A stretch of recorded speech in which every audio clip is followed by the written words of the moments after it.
I'm a long-haul trucker. An old-timer on the CB radio gave me 3 rules for dealing with the thing that runs alongside my truck at night. I drive a truck for a living. I'm not one of those guys with a tricked-out rig and a proud handle. I'm just a guy with a CDL and a mountain of debt, hauling cheap furniture from one soulless warehouse to another. My life is a series of lonely highways, greasy diner coffee, and the constant, hypnotic drone of a diesel engine. I've seen every corner of this country through the bug-spattered glass of my windshield. I thought I'd seen it all. I was wrong. This happened last night, on that notoriously desolate stretch of I-80 that cuts through the salt flats of the state. It's a place that feels like the surface of the moon. Flat, white, and empty for 100 miles in every direction. It's 3 a.m. The road is a straight, black ribbon unwinding into a void, the only light coming from my own high beams and a brilliant, star-dusted sky. I'd been driving for 10 hours straight, pushing to make a deadline in Salt Lake City. My eyes were burning, my brain was a fuzzy, caffeine-addled mess. That's when I saw the flicker of movement. It was in the scrub desert to my right, at the very edge of my headlight's reach. My first thought was a coyote, or maybe a deer that had wandered too far from anything green. I kept my eyes on the road, but I was aware of it now. Then I saw it again. It was a tall, loping shape, moving with a terrifying, unnatural grace. It was keeping pace with my rig. I was doing a steady 65 miles per hour. My blood ran cold. I took my foot off the accelerator, the truck slowing to 60. The shape in the darkness slowed with me, its long, spindly legs pumping with an effortless, fluid motion. My heart started to hammer against my ribs. I pushed the accelerator down, the engine groaning as the truck climbed back to 70. It sped up, too, staying perfectly parallel to my cab, a silent, dark greyhound in the night. I couldn't make out any details. Just its silhouette. It was vaguely humanoid, but too tall, too thin. Its arms were too long, its stride impossibly wide. It ran with a smooth, gliding motion, its feet seeming to barely touch the ground. This went on for 5 miles. An eternity. Just the roar of my engine and the silent, impossible runner in the dark. My logical mind was scrambling for an explanation. An optical illusion. A strange reflection in my side window. But it was too consistent, too real. My hand, slick with a cold sweat, reached for the CB radio. It was an old habit, a holdover from a time before cell phones. Most of the time, the channels were just a hissing, static-filled void. But out here, in the dead of night, sometimes you could find another lonely soul to talk to. I keyed the mic, my voice a shaky, hoarse whisper. Breaker 19, anyone got a copy out on I-80, eastbound, about 100 miles west of the lake? The static hissed back at me. I was about to give up when a voice crackled through the speaker. It was an old, weary voice, gravelly from a lifetime of cigarettes and truck stop coffee. You got a copy, driver. What's your 20? I don't know, I stammered. I think I'm seeing something out here. Something, running. Alongside me. There was a long, heavy pause on the other end of the line. The static hissed and popped. When the old-timer's voice came back, all the weariness was gone, replaced by a cold, sharp urgency.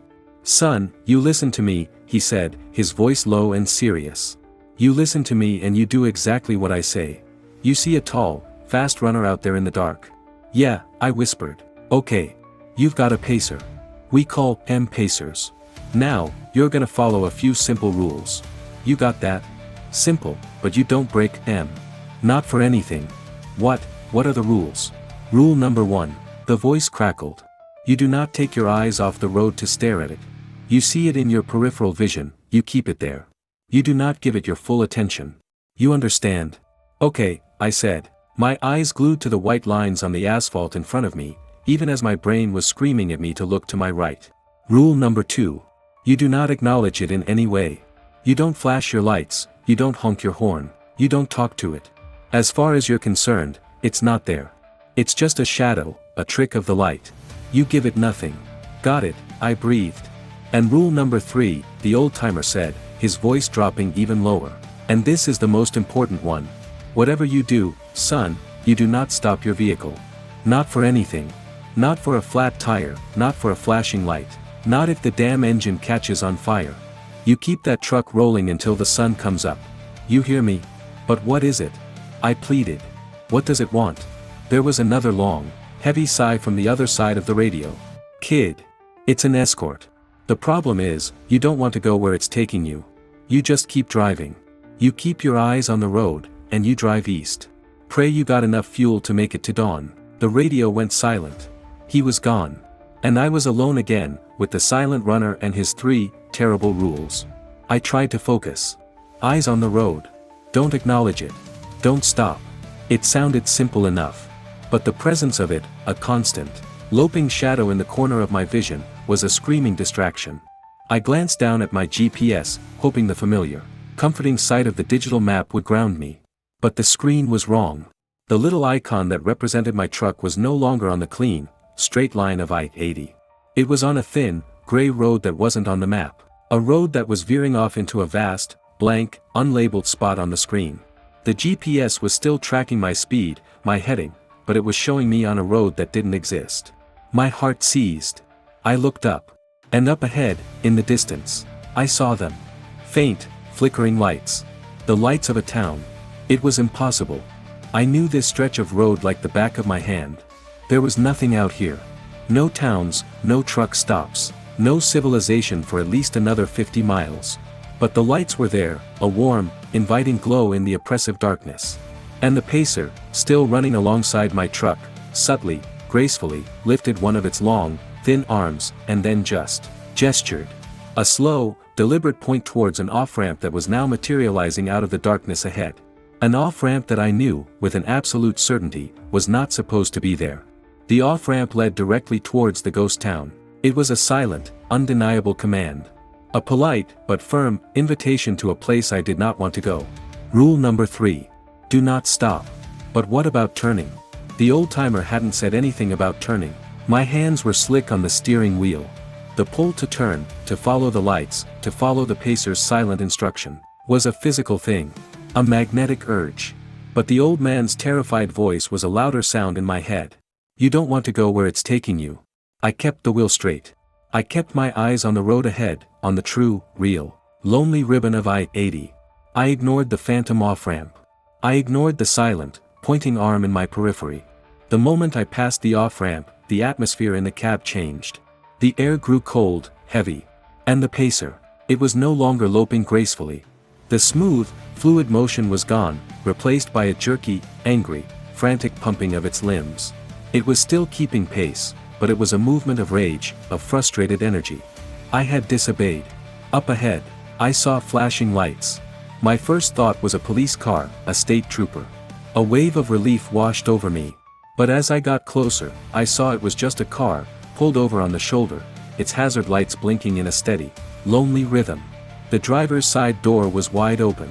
And standing perfectly still beside the car, silhouetted in the flashing orange light, was another pacer. It wasn't moving. It was just standing there, as still as a statue. Its head turned towards my approaching truck. It was waiting. Its partner had failed to guide me off the road. So now, it had a roadblock. Rule number 1. Don't stare at it. Rule number 3. Do not stop. My foot trembled on the accelerator. Every instinct in my body was screaming at me to slow down, to swerve. But I could hear the old man's voice. I kept the wheel straight. I focused on the space between the stopped car and the white line, a gap that was barely wide enough for my rig to fit through. As I drew level with the car, I couldn't help but glance. For a split second, my eyes met the pacer's. It had no face. Just a smooth, gray, featureless expanse of skin where its eyes and mouth should have been.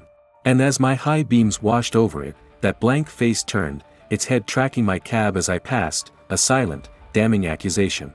I shot past the stopped car, my truck's side mirror missing its open door by inches.